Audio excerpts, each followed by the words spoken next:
you're doing the work, you're being consistent, you know things are changing, you can feel the changes in your body, you can see some of the changes in your body, your clothes fit differently. But then you take a photo and you look at that photo and you think, I still look fat. Welcome to the middle. Welcome to the messy middle of weight loss. This is the part no one likes to talk about. Why? It's not exciting. It's not dramatic. It's just hard and boring and deeply uncomfortable. The messy middle is exactly what it sounds like. It's the messy middle part of your weight loss journey where you're just chugging along and you're making the hard decisions and you're creating you're making the choices and you're creating new things for yourself. And things are changing, but they haven't changed all the way. And let's talk about what it looks like. So in the messy middle, clothes fit differently. They feel looser. If you're seeing me on YouTube right now, the shirt that I'm wearing, it used to not be so, I mean, it is like literally, if I were to stand up, it is hanging off of me at this point.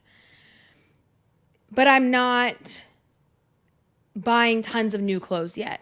So in the messy middle, your clothes fit differently, but you're not buying new clothes yet. Maybe you've gotten a piece here and there, right? But you're not like going out and buying tons and tons of clothes yet because you're not right where you want to be. And you know that you are still, actively losing. People say to you, oh, you look good. You look great. Are you losing weight? What are you doing? And when they say this to you, you don't believe them because you don't fully see it yet. And you do the thanks, but. You're aware of your habits. You know that you've changed some habits, but you're still having moments where, in your words, you're messing up or you're starting over or you keep ruining the days, right? And you have to get to a point where you just see that as a continuation. You're not starting your journey over. You're just in the middle. In the messy middle, the reason you keep starting over is because you keep starting over. No one's telling you to start over. The messy middle is you fucking up.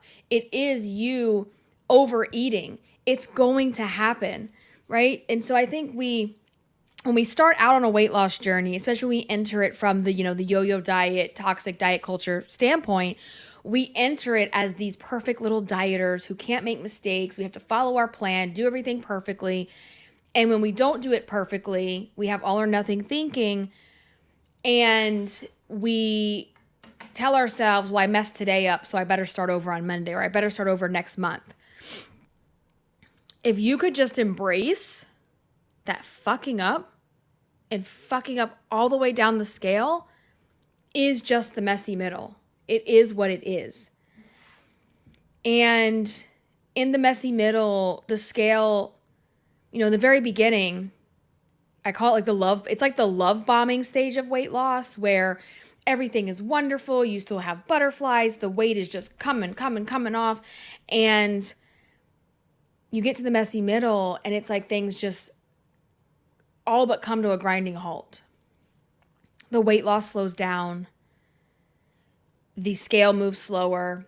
You have weeks, sometimes months and months where you haven't done anything differently and you just hit a plateau. The scale isn't moving. And it starts to become very discouraging when that happens to you. You will compare old pictures and be like, damn, I've come a long way. I look so much better. But then you still feel defeated because you still see that you have more of that mountain to climb. You've climbed a lot of it, but you still have a ways to go. I think in the messy middle, there is this emotional whiplash that happens where it's like this insane roller coaster, right? Where one day you're feeling confident, you feel good, you feel like you're really making headway, like you look different, you feel different. And the next day, you hate everything again. You start seeing the loose skin. You still see the fat rolls. You still see the cellulite.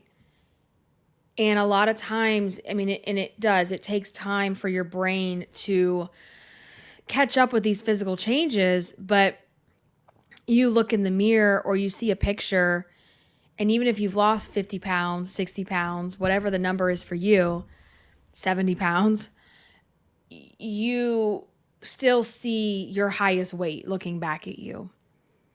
And you still think that's what you look like. And you still operate sometimes from a person who weighs that number. The messy middle can feel confusing because you think that you have overcome all of these things because you've lost so much weight. You've come over this big hump. So you think, clearly I've changed. There's no way I could go backwards. But in the messy middle, you see yourself in a bad angle or a bad photo, or you try something on that you were a size 12 at one store and you go to another store and you wear a size 12 and it doesn't fit. And it feels defeating. It feels dehumanizing even at times. It feels like this is never going to work for me. I am never going to get to the finish line. And then you beat yourself up because you think to yourself, I thought I was over all this. I thought I was past the body shame. I thought I was past, the inner fat bitch talk and all of these things. But you're not, because this is an ongoing journey. And in this part of the journey, you're just in the middle. And the middle is just what it is. It's not exciting. It's not fun. It's just more chugging along and keeping things going, maintaining almost. And you just keep wondering, why does this take so long? And part of this is rewiring the toxic thought patterns that have been fed to you by diet culture, because we have been fed for years, literally years. We have been fed this fantasy before and after story where before I was miserable and fat and overweight and I hated myself, and one day it just clicked for me and I lost all the weight and now I'm running down the beach in slow motion. And that might be true in those infomercials because it's put on. It's put on for TV. It's put on for entertainment. It's put on to make sales. It is put on to make you feel like shit about yourself. So you whip out your credit card and buy the diet. And the truth of it is we don't cross some invisible finish line in the beginning, in the middle, or even at the end where everything we ever know or everything we ever knew about ourselves and what we thought about ourselves is completely gone. It's an ongoing practice. Now, can you get to a point in your journey where you think about food less? Yes. Can you get to a place in your journey where you're not emotionally eating every single day, every single event, every single circumstance? Yes. Can you get to a place where you don't hate yourself and you don't pick yourself apart? Yes. But where you've got it twisted and where that resistance comes from and that anxiety is that you think it's going to completely go away because that's what you've been sold. No one's going to sell you a diet that tells you how hard it's going to be. No one's going to sell you weight loss and tell you might still hate yourself at the end if you don't do the real work. So you need to normalize something.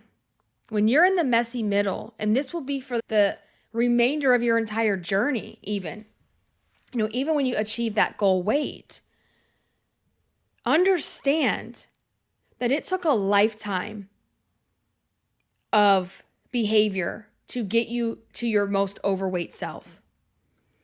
And right now, while yes, you are making changes, yes, you are building momentum, yes, you are seeing the results of your hard work, at the same time, you are also grieving your old coping mechanisms because that is what was your wet blanket of comfort. That is what brought you comfort on the hard days. And now, I did a podcast recently, I don't remember what number it was, a few episodes back, where I talked about sometimes you need to just learn how to feel like shit without the food.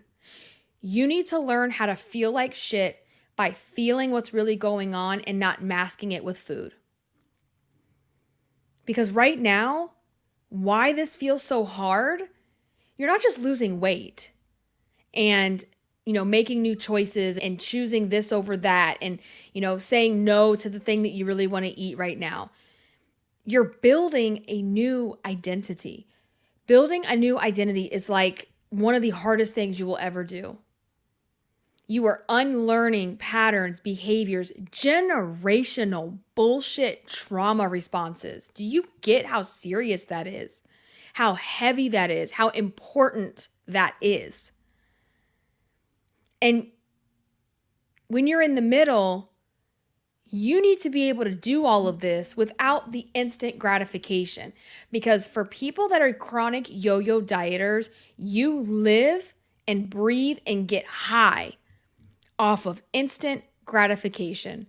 Now, I think as humans, that's natural. I think a lot of us, no matter if we're overweight or not, we want instant gratification, but especially for yo-yo dieters, because you've been sold that story, that fantasy story, that delusional fantasy story.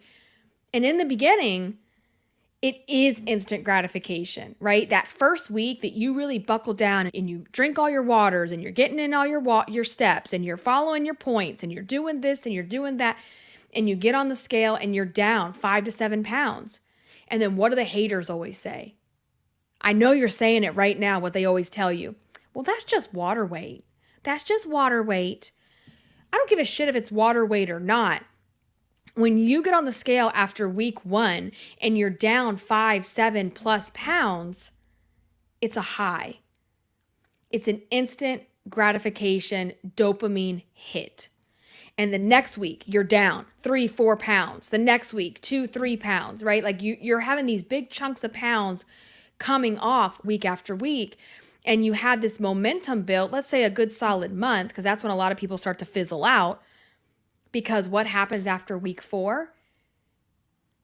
It gets harder because you've built this new normal in your body, and your body is starting to get used to the way you're eating now, and you're losing weight. So you're going to have to cut back in other areas to burn the fat and the calories, right? And so people fall off, they fizzle out because they're not receiving instant gratification because you are now in the messy middle. And maybe your messy middle came 2 months into your journey, 6 months into your journey. It's going to be different for everybody based on where you are in your weight loss journey. But you are grieving your old self. You are grieving your old coping mechanisms.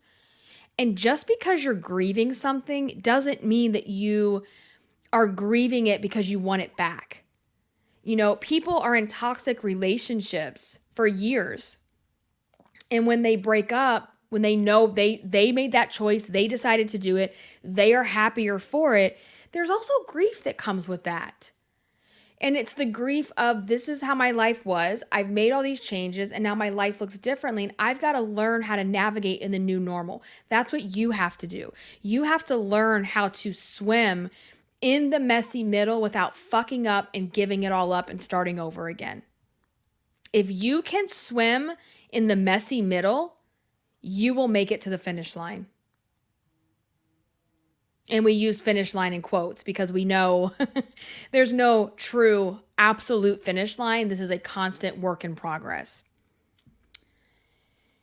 And that's why this is dangerous. The messy middle is literally the most dangerous, high stakes part of your journey, because this is where people give up. They give up because it's boring, because it's hard, because you're working, and you're not getting the instant gratification of those quick wins, that low-hanging fruit result. So this is also where you're going to see that perfectionism. It starts to creep back in, all or nothing. Well, you're doing everything right and the scale's not moving. Let's fuck it all up and just do whatever we want, right? And you feel like if you're not getting these dramatic changes, it's not working. What's the point? What am I doing here? Why am I still doing it? And you lose sight of the fact that this is not just about getting the fat off your body. It's about losing the emotional weight that has been holding you back for years. You lose sight of that. So when you're in the messy middle and you're swimming and you're drowning right now in the messy middle of weight loss, what do? First and foremost, quit quitting on yourself. Quit quitting on yourself. Keep showing up. Meet yourself where you are. And again, when we say meet yourself where you are, what that means is admitting to yourself and talking to yourself and saying, listen, I'm in the middle right now. It's going to be hard. There are times I am going to want to quit and give up and throw in the towel, but I am committed and I'm going to stay here and I'm going to feel like shit and get through it.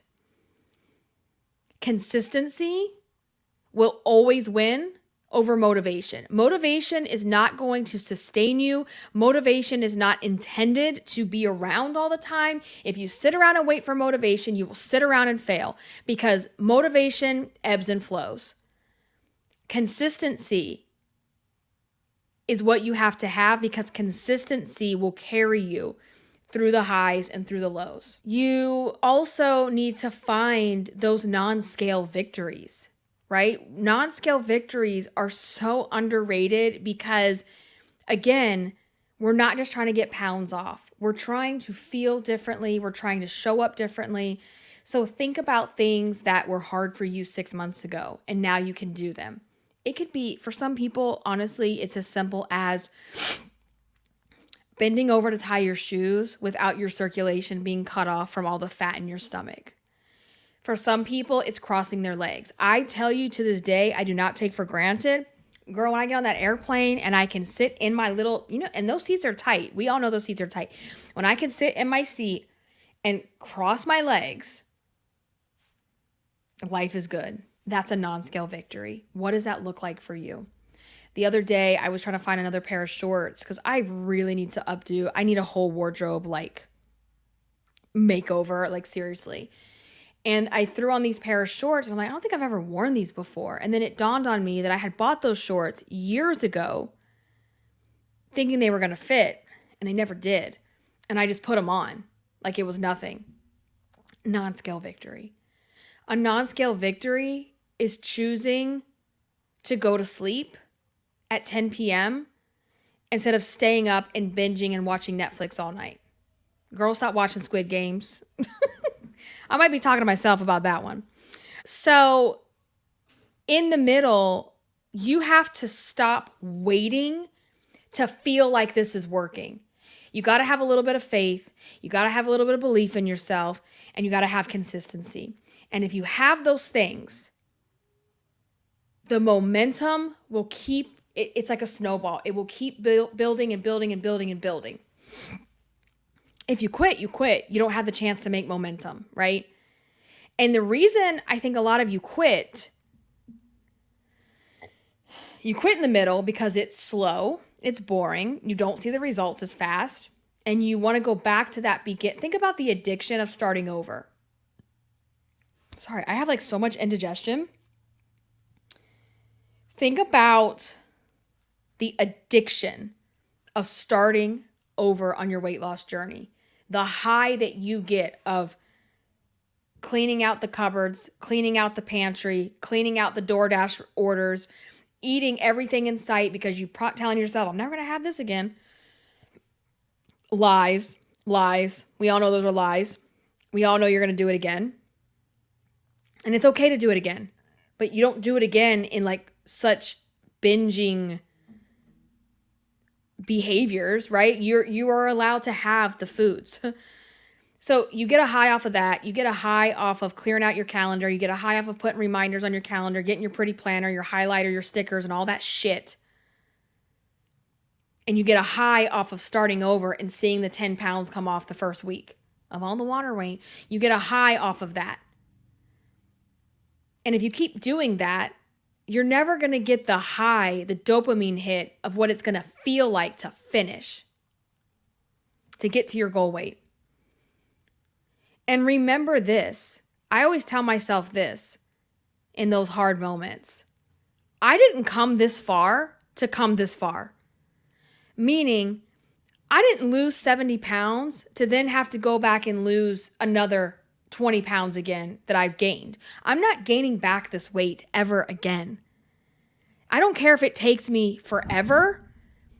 As long as I'm not sliding backwards and putting it all back on, I'm okay with that. And remind yourself that you're not going back. Your body has already changed. Keep going. I think about that picture where there's this man and he's mining for diamonds inside of a cave and he's frustrated, and it shows you like a split screen, right? You see him like with the pick, what do you call that, an axe? And he's mining, nothing's happening. And on the split screen, there is an abundance of diamonds sitting there. And if he gives up now, he'll never know what was behind those rocks. But if he keeps going, they're literally sitting right there. Your diamonds are sitting right there waiting for you to find them. And you're on the way. You're already there. This is just what progress feels like. Progress is not rainbows and butterflies and dopamine hits every single day. Progress feels boring. It's dull. It's unexciting, but it's solid. It's solid. It's dependable. It's reliable. As long as you put in the work and progress forward. And make no mistake, progressing forward doesn't mean you do it perfectly. Progressing forward doesn't mean you never binge again. Progressing forward doesn't mean you don't overeat. Of course you're going to do those things. And when you can do those things in the messy middle and just tell yourself, this is part of the process. This is part of progress. What did I learn from overeating today? Instead of, fuck this, I'm going to fuck it up and I'm going to go back to the beginning and start all over again. And then when you do that, you gain all the weight back, and you usually gain a little bit more too. You bring on the weight tax with you. So this is what it feels like. Boring progress is still progress. So embrace the messy middle, recognize what it is. And it's like when we put things to words and we say, yes, that is where I am right now, it helps us get through it. So we're going to go ahead and end it on that note. Make sure you leave a rating and review for the podcast on your podcast player or app, or if you're watching on YouTube, please leave a comment or a like below.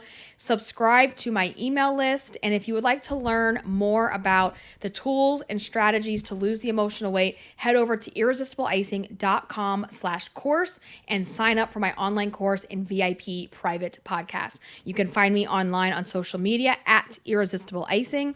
I will catch you in the next episode. Until then, stay irresistible. Bye, guys.